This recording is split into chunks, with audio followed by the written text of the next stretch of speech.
Imagine waking up in the middle of the night and you have to go to the bathroom. You manage to slowly get up off the bed, but then you stumble and you lose your balance.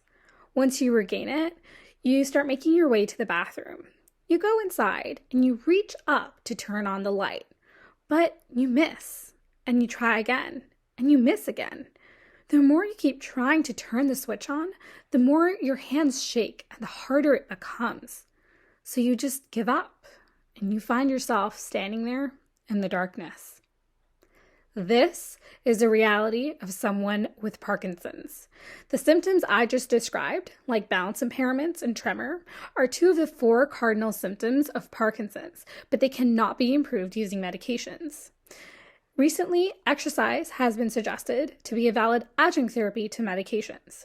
According to Parkinson Canada, there are over 30 different traditional exercise programs available for Parkinson's, and one of the most researched programs are aerobic exercise. So, interestingly, in the systematic study over here, they found that the VO2 max changes were pretty minimal for most of the studies because we can see that the 95% confidence intervals are actually crossing zero.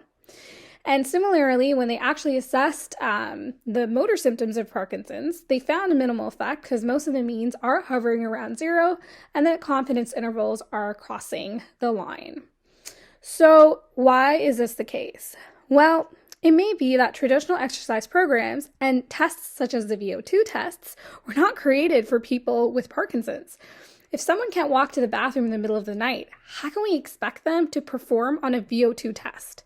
So to combat this, there needs to be a program that's created to educate researchers on the key elements of exercise required to promote or improve the symptoms of Parkinson's. So this study aims to create an education program for researchers which provides guidelines on two things. First, the key elements of an exercise program to target specific Parkinson's symptoms, and two, to inform researchers on how to design a study to better capture changes in disease impairment.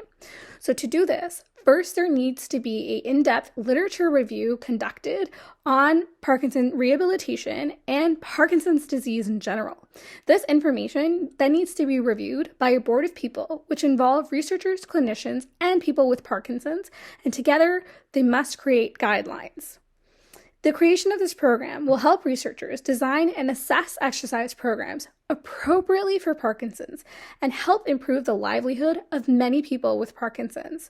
So next time someone wakes up in the middle of the night and has to go to the bathroom, they are not lost in the darkness.